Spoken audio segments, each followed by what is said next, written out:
I'm here to speak on behalf of the poor, the elderly, who are struggling because of the issues that you deal with and how you deal with them.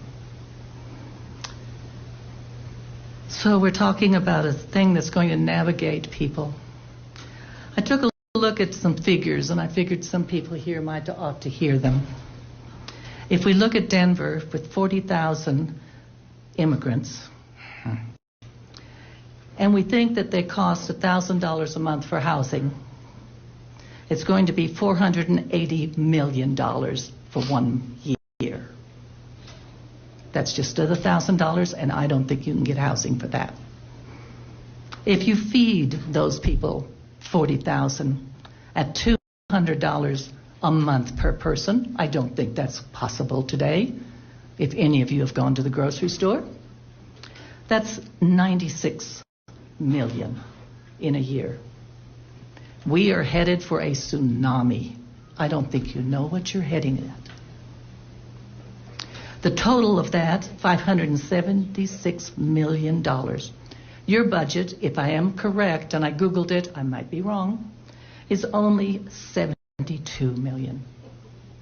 I ask you how you think you're going to afford it.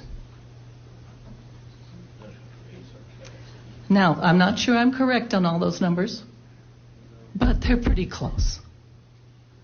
Now, personally, I live on a budget of $30,000. My husband was a school teacher, and I worked for Jefferson County, and I had a disability, and we had to quit. We had our advisors, and they assured us that we were going to have enough money to survive. Well, I'll tell you how I survive on $30,000.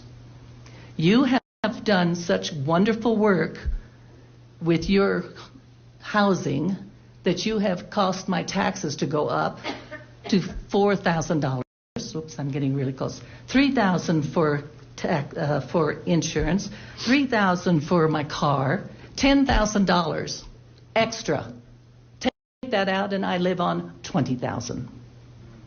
Now, I have to go to get clothing from the Goodwill. Now I'm so poor I have to repair the clothing.